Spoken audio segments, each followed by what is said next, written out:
Paz do Senhor, que Deus abençoe a você e a sua família. Nós nos encontramos no nosso devocional, no livro do profeta Malaquias, no capítulo 2, no versículo 10. Nós iniciamos esse livro que revela as características de um povo ou de uma pessoa que deixou de amar a Deus, ou que está vivendo em uma frieza espiritual. Então, o livro revela para mim e para você as características dessa pessoa, ou desta família. E a primeira delas é uma visão desfigurada da pessoa de Deus. Perde-se a percepção mais clara, mais nítida da pessoa de Deus, da sua grandeza, do seu poder, do seu amor, da sua graça, mas também tem-se a visão de um Deus mais permissivo, um Deus que não está muito preocupado com a vida que eu estou levando e que afrouxou as rédeas e aí não está muito preocupado com o pecado e com nada disso. Seguido a isso, a segunda característica é que há uma indiferença por parte dessas pessoas pelo culto, pela adoração, pela oração, pelas escrituras sagradas. As pessoas começam a afrouxar essa ideia de servir a Deus, de cultuar a Deus, de adorar e exaltar o nome do Senhor. E naturalmente a infidelidade, como revela o texto no terceiro ponto, a infidelidade começa-se a colocar Deus em algum ponto da sua vida e não no lugar central que Deus deve ter.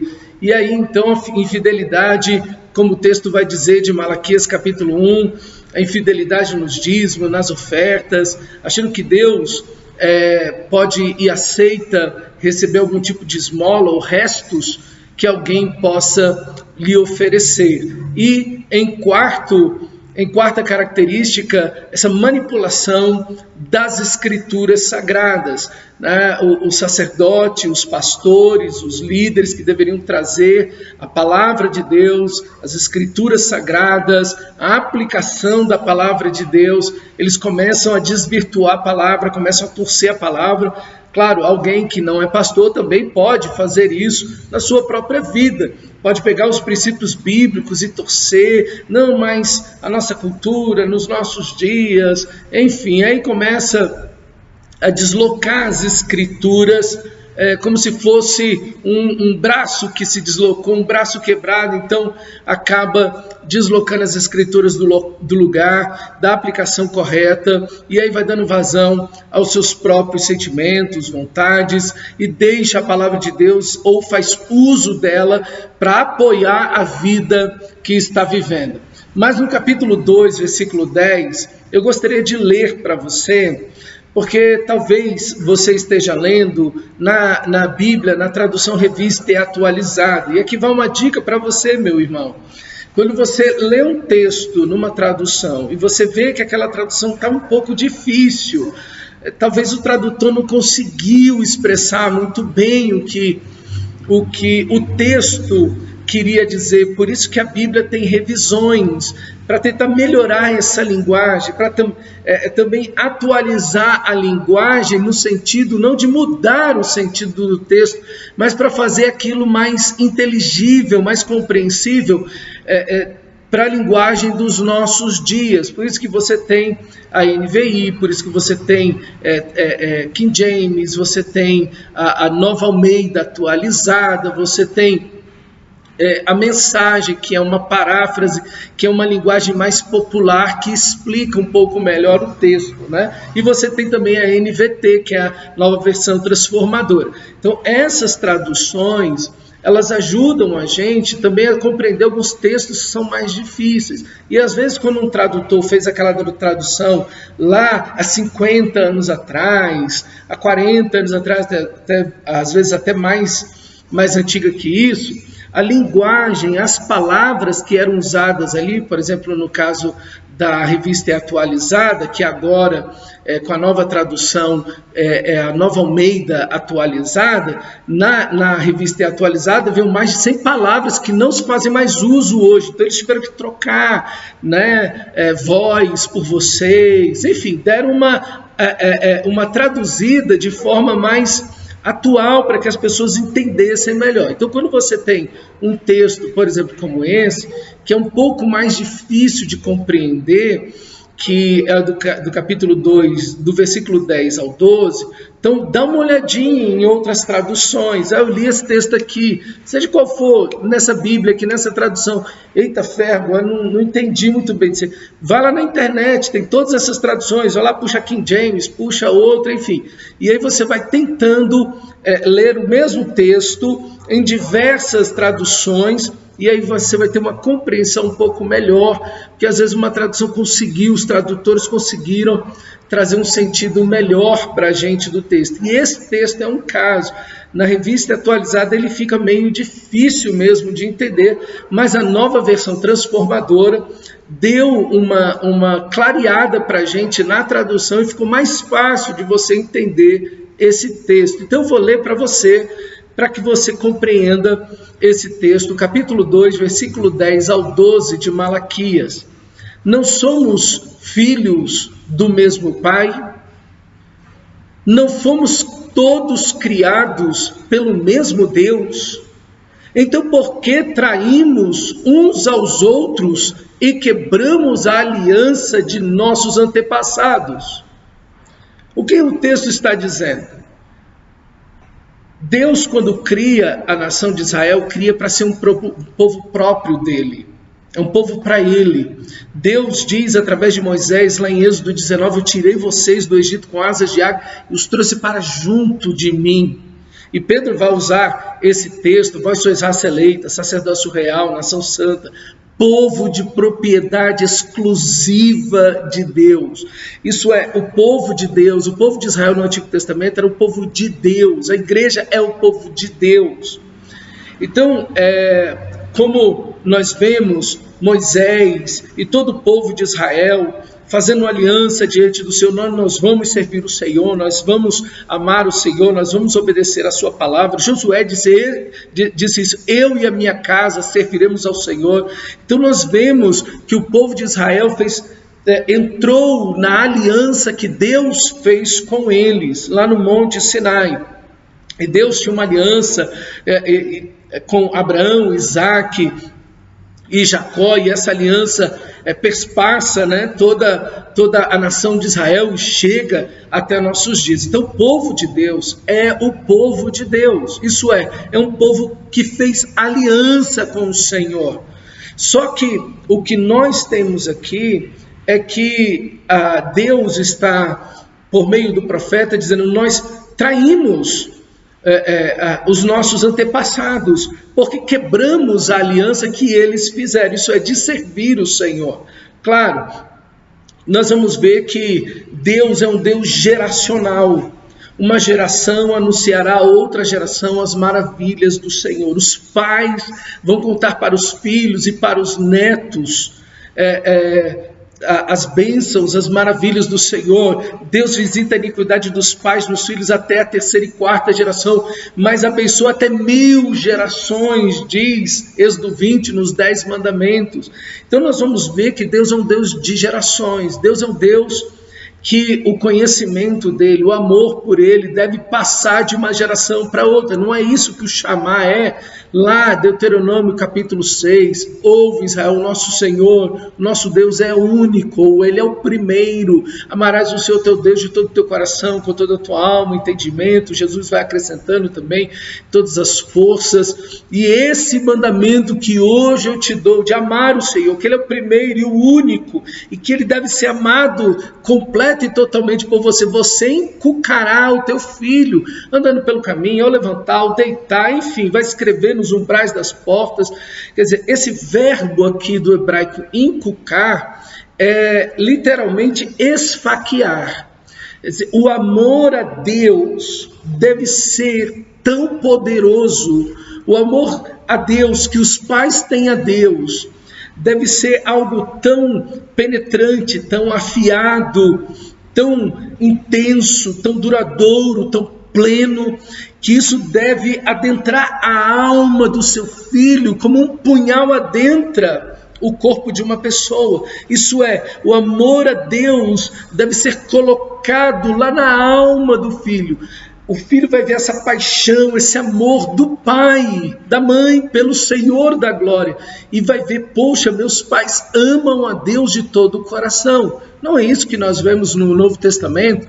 Quando Paulo vai falar para Timóteo que a sua mãe Lloyd, sua avó Lloyd e sua mãe Eunice, ele aprendeu o evangelho delas.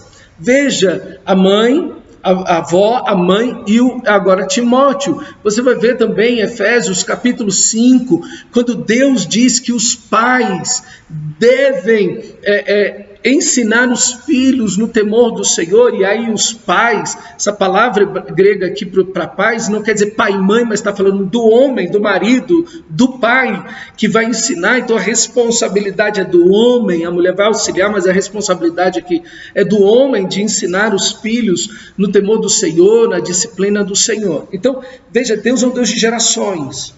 Deus tem um povo santo, a sua igreja. Então o povo de Deus deve transmitir. E aqui você tem primeiro uma visão bíblica do que é casamento. Casamento tem como primeiro princípio, não é bom que o homem esteja só. Então, falhei uma auxiliadora que ele seja idôneo. Ele precisa de alguém para estar junto com ele, para amarem-se, para viverem junto, dividirem a vida como iguais, enfim. Esse é o primeiro ponto do casamento. Mas o outro ponto do casamento e da família é que esse casal que ama a Deus é um casal que vai transmitir esse amor, essa vida em Deus, essa vida centrada em Cristo que eles têm. Eles vão transmitir isso aos seus filhos. Esses filhos vão nutrir casamentos e vão formar outras famílias que da mesma forma devem ter Cristo como centro de tudo, Deus como centro de tudo, e assim multiplicativamente esse conhecimento de Deus, esse amor a Deus, essa vida em Deus, essa glória de Deus, essa bênção de Deus vai estar nas famílias. Esse é o objetivo principal da família na Bíblia. Que Deus seja amado, conhecido, glorificado, honrado, servido, que a família esteja dedicada ao Senhor. E a gente vai ver no Novo Testamento que todos os elementos da família têm como ponto central a pessoa de Cristo. Marido ama a esposa como Cristo amou a igreja. A esposa deve ser submissa ao marido como ao Senhor. O pai deve educar os filhos no Senhor. Quer dizer, veja, todo o Senhor é o centro da família. Então, essa é a perspectiva bíblica de família. Família é um conjunto de pessoas consanguíneas que tem Cristo como razão, motivo, centro da sua existência, do seu trabalho, de tudo em sua vida. Cristo é o centro da família, muito mais do que passar princípios cristãos. E isso é importante. Às vezes o que nós achamos que é família cristã são pessoas que transmitiram princípios cristãos. De não matar, de não roubar, de não mentir, de trabalhar duro, ok? Então assim, esses são princípios cristãos, Então todos eles fantásticos, corretos. Mas a família cristã, ela não está apenas transmitindo princípios cristãos aos seus filhos. A maior preocupação de pais cristãos é com a salvação daquela criança. É a salvação do seu filho quando pequeno, quando criança. É a salvação daquela criança de 2 anos. É a salvação daquela criança de 3 anos, que já começou a entender um pouco mais da vida, já começou a entender um pouco mais do pecado, da desobediência, ainda que esteja nessa fase da inocência do pecado, não tem consciência ainda do pecado, mas como nós vemos tantos exemplos na história, quantas mães, quantos pais orando pela salvação dos seus filhos. O John Wesley foi ele disse que uma das primeiras lembranças que ele tinha na mente dele era as lágrimas da mãe correndo, aquelas lágrimas quentes correndo nas costas dele, quando ele ainda tinha 2, 3 anos de idade, e fazendo ele dormir ali no colo, dizendo, orando a Deus, e ele ouvindo a oração da mãe dele: Senhor, salva o John. Senhor, salva o John. Aí está Susan Wesley, uma mulher cristã. Essa é a perspectiva bíblica. Perspectiva bíblica não é simplesmente dar princípios cristãos para os filhos, mas é dar Cristo para os seus filhos. É trazer essa paixão, como acabamos de ver no chamar, trazer essa paixão lá na alma do seu filho, levá-lo a conhecer o Senhor, a entender o Senhor, a amar o Senhor, a honrar o Senhor, a viver para a glória do Senhor, a ter por meio de Cristo, do sangue da cruz, um relacionamento vivo com Cristo nosso Senhor. Meu irmão, esse é o propósito de Deus, central, primordial para a família. Por isso que nós temos um casal no Jardim do Éden e Deus todo dia estando com eles na viração do dia. Ele é o centro dessa família, ele é o centro desse casamento, ele é o centro desse relacionamento. Não é o esposo que é o centro do casamento, não é a esposa ou os filhos o centro da família, não, Cristo é o centro, a palavra de Deus é o centro da nossa família, da família verdadeiramente cristã.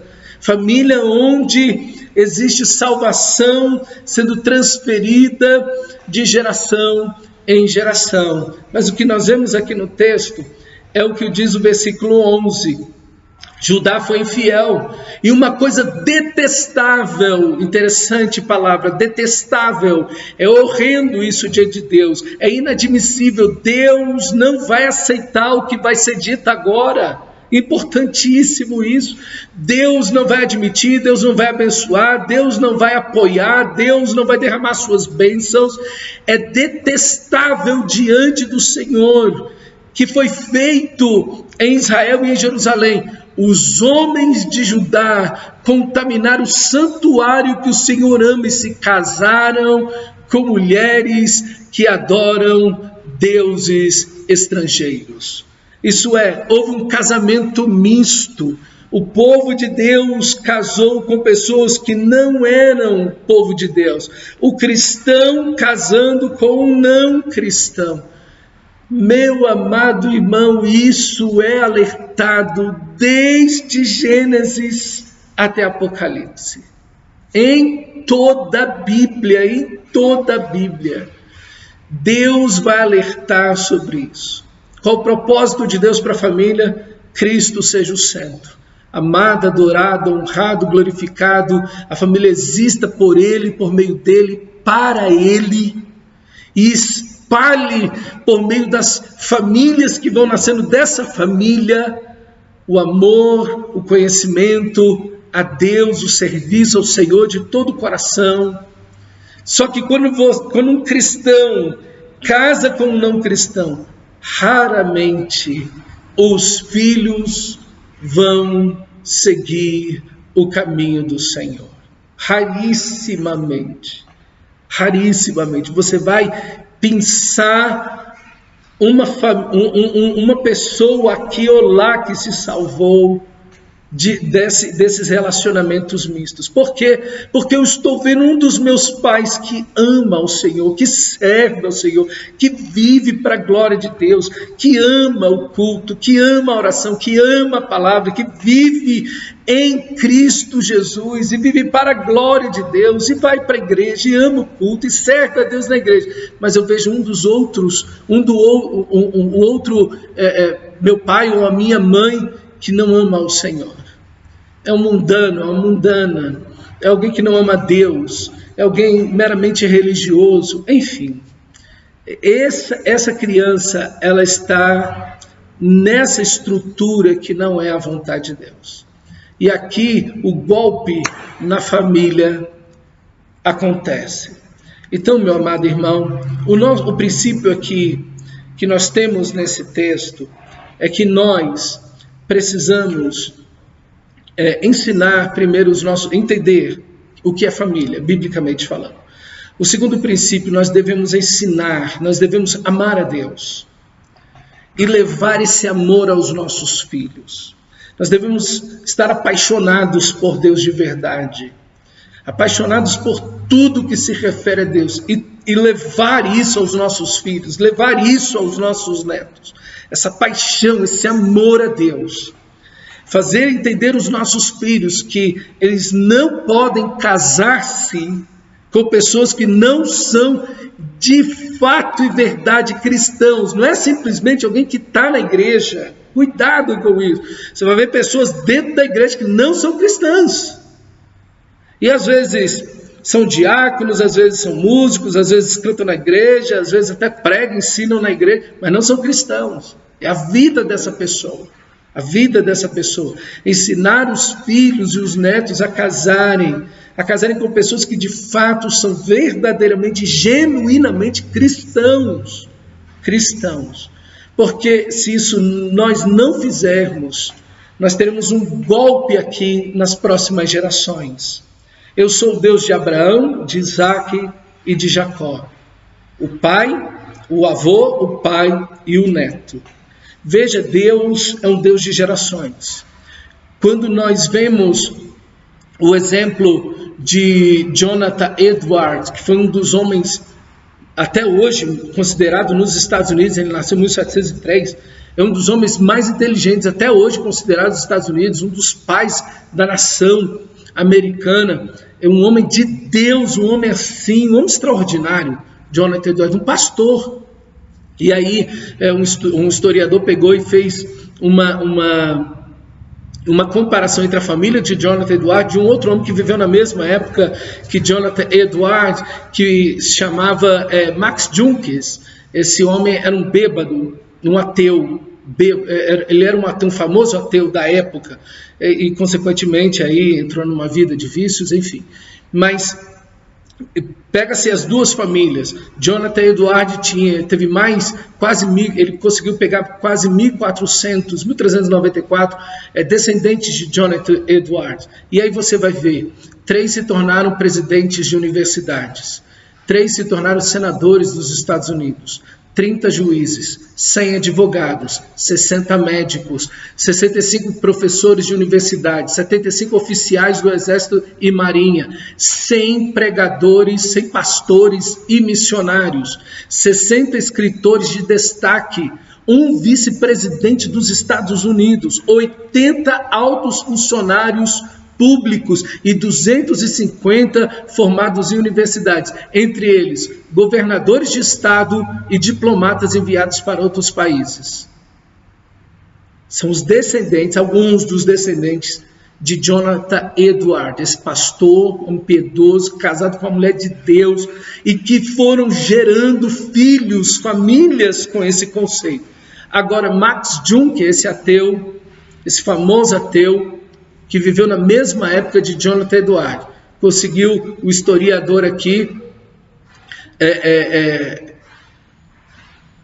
ver 500 e poucos descendentes de Max Junkins, 300, um pouco mais de 500, acho que 600 e poucos, 310 morreram como indigentes, 310 morreram como indigentes, 150 foram criminosos, sendo desses 78 assassinos, 100 eram alcoólatras e mais da metade das mulheres eram prostitutas. Jonathan Edwards e seus descendentes não custaram nenhum dólar para o Estado norte-americano. Pelo contrário, produziram milhões e milhões de dólares para os Estados Unidos, como trabalhadores em tudo que foram. Mas os descendentes de Max Junkins, esse ateu, esses 540 descendentes dele, foram prejuízo para a nação dos Estados Unidos de mais de $1.250.000. Nessas épocas, o que isso hoje seria muito mais dinheiro. Veja aqui qual é o propósito de Deus com a família. Deus não aprova, é uma coisa detestável esse negócio de casamento misto. Nem pergunte para Deus se é da vontade dele, já está dizendo que não é. Já está dizendo que não é. Rapaz, eu estou gostando, larga isso, não é da vontade de Deus.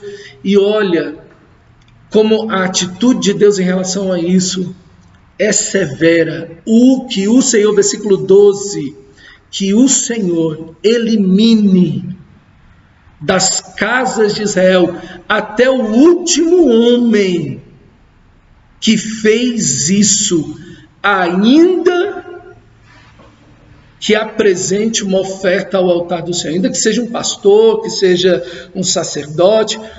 No caso da época, Deus vai eliminar aqui, Deus vai literalmente, do hebraico aqui do texto, Deus vai matar a pessoa que faz isso. Veja a seriedade, veja a gravidade.